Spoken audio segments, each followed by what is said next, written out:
Praise the lord. Good morning. ప్రభువైన యేసుక్రీస్తు శుభనామంలో మీ అందరికీ వందనములు. ఈరోజు దేవుడి మాటల కోసము మన హృదయాల్ని సిద్ధపరచుకుందామా చిన్న ప్రార్థన ద్వారా. పరిశుద్ధుడైన తండ్రి, మీ బంగారు పాదములకు స్తోత్రాలు. ఉదయకాల సమయంలో నీ సన్నిధిలో ఉంటున్న మా అందరితో మాట్లాడండి, మమ్మల్ని హెచ్చరించండి, మమ్మల్ని సరిచేయండి. మేము మార్చుకోవాల్సిన ప్రతిదీ కూడా మార్చుకొని నీ కొరకు నమ్మకంగా జీవించే కృపనివ్వమని యేసు నామములో ప్రార్థిస్తున్నాము తండ్రి. ఆమేన్. ఈరోజు దేవుని వాగ్దానము రోమీలకు రాసిన పత్రిక 6వ అధ్యాయము 2వ వచనం. పాపము విషయమై చనిపోయిన మనము ఇక మీదట ఎలాగు దానిలో జీవించుదుము. Romans chapter 6 verse 2. God forbid, how shall we that are dead to sin live any longer therein? దేవుడిచ్చినటువంటి అద్భుతమైన మాట కొరకు దేవుడికి సమస్తమైన మహిమ, ఘనత, ప్రభావములు చెల్లును గాక. ఈ వాక్యం వింటున్నటువంటి మీలో ఎంతమంది రక్షించబడ్డారండి? ఎంతమంది పాప క్షమాపణ దేవుడి చేత పొందుకున్నారు? ఎంతమంది మారుమనసు పొందారు? మరి ఈ ప్రశ్నలన్నిటికీ మీ దగ్గర ఆన్సర్ ఉందా? మీరు మారుమనసు పొందారా? రక్షణ ఉందా? మీకు రక్షణ అనుభవం ఉందా? పరిశుద్ధ జీవితం ఉందా అని దేవుడి ఉదయకాల సమయంలో మనల్ని అందరినీ ప్రశ్నిస్తూ ఉన్నాడండి. నేను పుట్టుకతోనే క్రైస్తవునండి, నాకెందుకు రక్షణ, నాకెందుకు మారు మనసు, నాకెందుకు పరిశుద్ధత అనుకుంటున్నారా అండి? మరి క్రైస్తవులు అనబడితే చాలదండి పరలోక రాజ్యానికి వెళ్ళడానికి. నిజంగా మన మనసు మారాలి, మన బ్రతుకు మారాలి, మన జీవితం మారాలి. మారడం అంటే ఏంటి? ఏంటి మారు మనసు అంటే? మనసు ఎలా మారిపోతుంది అనే విషయమే మనం ఈరోజు ఆలోచించాలండి. క్రైస్తవులు మనం చెప్పుకుంటున్నటువంటి మనము మన జీవితాల్లో ఎందుకు క్రైస్తవులు మనం పిలువబడుతున్నామో తెలుసా? మన జీవితాన్ని మార్చుకున్నందుకు, మన బ్రతుకును మార్చుకున్నందుకు క్రైస్తవులుగా పిలువబడుతున్నామండి, క్రీస్తుని వెంబడించే వారిగా. మరి ఈరోజు పాపం విషయంలో మనం ఎలా ఉన్నాం? ఇక్కడ దేవుడు వాక్యం చెప్తుంది, పాపం విషయమే మనం చనిపోయిన వారుగా ఉండాలంట. మరి యేసు ప్రభుని నమ్ముకోనప్పుడు ఒకవేళ మన జీవితాల్లో అబద్ధాలు ఉన్నాయేమో, చెడు మాటలు ఉన్నాయేమో, అలాగే సినిమాలు, సీరియళ్ళు, షికార్లు, లేకపోతే చాటింగ్లు, లేకపోతే ఇంకా ఫ్యాషన్ ఏవైతే మన జీవితాల్లో ఉన్నాయో వీటన్నిటిని బట్టి మనం పాపం చేస్తూ దేవుడికి ఇవ్వాల్సిన సమయాన్ని కానీ, దేవుడికి ఇవ్వాల్సిన ఇంపార్టెన్స్ని కానీ ఇవ్వకోకుండా మరి మన జీవితం అంతా కూడా వృధాగా గడిపేశామేమో. అయితే యేసు ప్రభుని ఎరిగిన తర్వాత మన జీవితం ఏ విధంగా ఉంది అనేది ఈరోజు మనం ప్రశ్నించుకోవాలండి. ఒకప్పుడు దేవుణ్ణి ఎరగనప్పుడు ఇవన్నీ మనలో ఉండొచ్చు. మరి వాటన్నిటిని మనం దేవుడి సన్నిధిలో ఒప్పుకొని మనం విడిచిపెట్టిన తర్వాత వాటి విషయమే మనం ఏ విధంగా ఉండాలి? చనిపోయిన వారిగా ఉండాలి. చనిపోయిన వారిగా ఉండడం అంటే ఏంటి అంటే, ఒక సంఘంలో ఒక దైవజనుడు వాక్యం చెప్తూ ఉన్నారంట.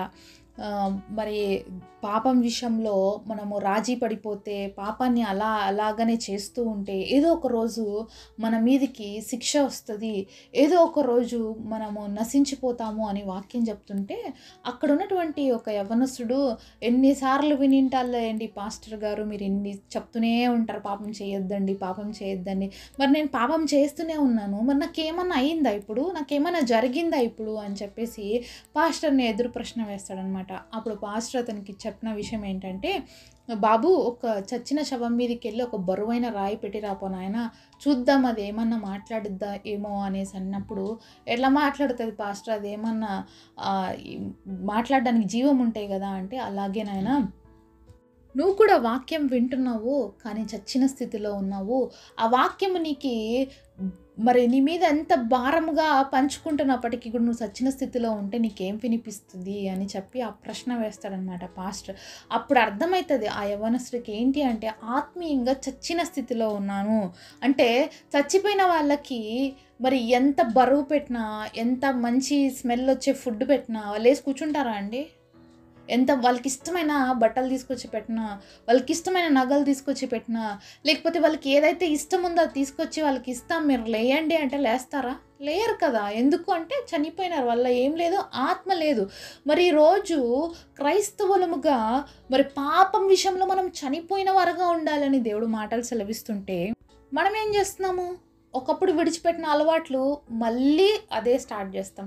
ఒకప్పుడు సినిమా హాల్కి వెళ్ళి సినిమాలు చూసేవాళ్ళం, కానీ ఇప్పుడు మొబైల్లోనే వచ్చేసాయి కాబట్టి మొబైల్లో చూస్తున్నాం. మేము సినిమా హాల్కి వెళ్ళట్లేదండి అని చెప్తుంటాం, కానీ సినిమాలు మాత్రం చూస్తుంటాం. ఎక్కడ అంటే మొబైల్లో. అంటే ఇప్పుడు మనం చచ్చిపోయిన వారుగా ఉన్నామా లేకపోతే బతికిన వాళ్ళుగా ఉన్నామా? పాపం విషయంలో మనం మరణించామా లేకపోతే జీవిస్తున్నామా?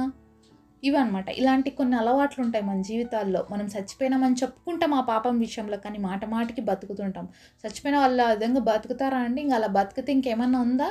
మరి మనమెందుకు బతుకుతున్నాం ఇలాగా పాపం విషయంలో మాటి మాటికి? అంటే పాపం విషయంలో మనం చనిపోలేదు, నటిస్తున్నాము. చెయ్యనని చెప్తాము, మళ్ళీ చేస్తాం. ఇంక నేను దీనికి దూరంగా ఉంటాను అంటాము, మళ్ళీ దాని దగ్గరికే వెళ్తాము. ఇదనమాట ఒక ఆత్మీయురాలుగా జీవితాన్ని మార్చుకోవాల్సిన మనము అనేక సార్లు మార్చుకోకుండా నటిస్తామన్నమాట. మరి నటన అనేది దేవుడికి అసలు ఇష్టం లేదండి. వేషధారణ దేవుడికి అసహ్యమైంది. ఒకవేళ అలాంటి స్థితి మనం కలిగి ఉన్నట్లయితే దయచేసి అది విడిచిపెడదాం. ఎందుకంటే దేవుడికి ఏమాత్రం వేషధారణ నచ్చదు. అలాగే ఈరోజు నువ్వు మనసు మార్చుకోకుండా నువ్వు ఎంత ప్రార్థన చేసినా, ఎంత బైబిల్ చదివినా, ఎంత దేవుడి మందిరానికి వెళ్ళినా, మరి నువ్వు ఎన్నిసార్లు ఉపవాస ప్రార్థన చేసినా, నువ్వు ఎంత చేసినా కూడా నీ జీవితం మారకపోతే, నీ బ్రతుకు మారకపోతే, నీ జీవిత విధానం మార్చుకోకపోతే దేవుడు ఏమాత్రం అంగీకరించడండి. నువ్వు గంటలు తరబడి ప్రార్థన చేసేటువంటి వ్యక్తివి అయినప్పటికీ నీ కుటుంబాన్ని ప్రేమించలేని వ్యక్తివైతే, క్రీస్తు ప్రేమ నీ కుటుంబం చూడలేకపోతే నీ ద్వారా అది ఏమాత్రము ప్రయోజనము లేదు అనే విషయాన్ని గుర్తుంచుకోవాలి. ఒకప్పుడు క్రీస్తుని ఎరగనప్పుడు నువ్వు ఇష్టానుసారంగా బిహేవ్ చేసిండొచ్చు నీ ఇంట్లో వాళ్ళతో, నీ భార్యతోనో, లేకపోతే నీ భర్తతోనో, నీ పిల్లలతో. కానీ యేసయ్యని నమ్ముకున్న తర్వాత వారితో ఎంతో ప్రేమగా మాట్లాడి, మరి ఎంతో ప్రేమగా ఉంటే వాళ్ళందరూ ఏమంటారు? అబ్బా ఎంత మంచిగా మారిపోయినారు మీరు అనేసి అంటారు కదా ఖచ్చితంగా. మరి ఎవరైనా మిమ్మల్ని అన్నారా అలాగా? మీరు ఇప్పుడు దేవుని నమ్ముకున్నారండి, చాలా చక్కగా ఉన్నారు, అప్పుడు లాగా లేరు, ఇప్పుడు చాలా బాగుంటున్నారు మీరు అని ఎవరైనా మీతో చెప్పారా? మీ మనసు మారిందా? నిజంగా ఎవరైనా మన గురించి అలాంటి సాక్ష్యం ఇచ్చినప్పుడే మనం నిజమైన క్రైస్తవులం అండి. ఒకప్పుడు మన స్థితి అది, ఇప్పుడు స్థితి ఇది అంటేనే అది దేవుడికి మహిమ. అంతేగాని దేవుడిని నమ్ముకున్నాక కూడా నువ్వు తాగడము, దేవుడిని నమ్ముకున్నా కూడా సినిమాలు చూడడము, దేవుడిని నమ్ముకున్నా కూడా పాపం చేస్తూనే ఉన్నాం అనుకోండి, ముందు జీవితానికి ఇప్పుడున్న జీవితానికి ఏమీ తేడా లేదు. కాబట్టి పాపం విషయమై చనిపోయిన వారుగా మనం ఉండాలి.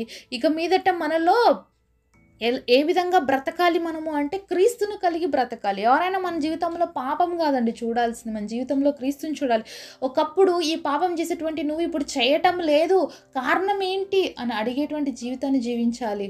మరి అలా అడిగినప్పుడు ఇతరులకి సువార్తను ప్రకటించగలుగుతాం.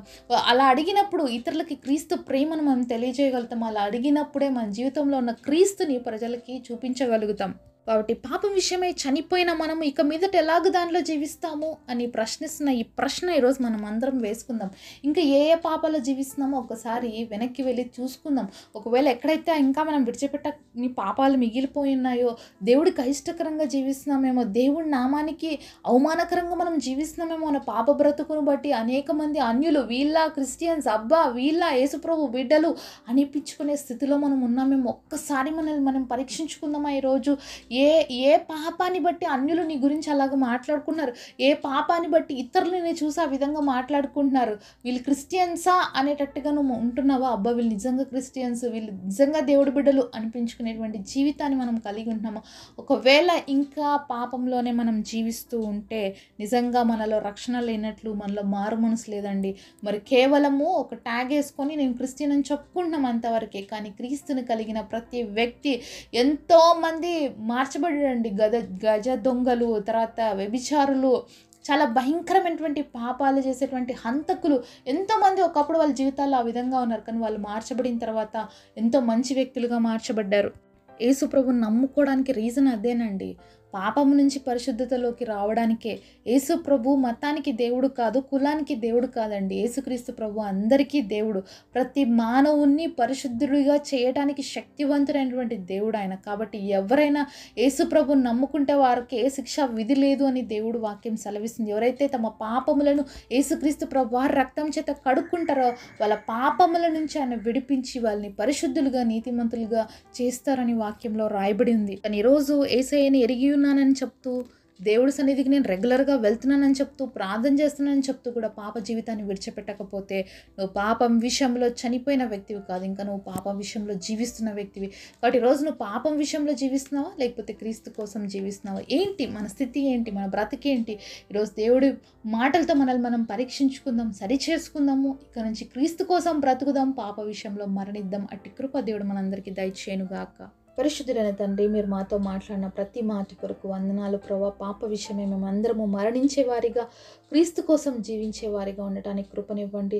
పాపం విషయంలో మరణించామని చెప్పుకుంటూ కూడా మళ్ళీ అదే పాపాలు చేస్తున్నప్పుడు మేము ఏ విధంగా మరణించలేదు అనే విషయాన్ని కూడా మాకు అర్థమయ్యేటట్టుగా చేయండి తండ్రి. మమ్మల్ని మేము సరిచేసుకొని నీ సన్నిధిలో యోగ్యంగా పరిశుద్ధంగా నీ కొరకు జీవించి నీ నామాన్ని మహిమపరిచే బిడ్డలుగా ఈ లోకములో ఉండుటకు మా అందరికీ కృపనివ్వమని యేసు నామములో ప్రార్థిస్తున్నాము తండ్రి. ఆమేన్.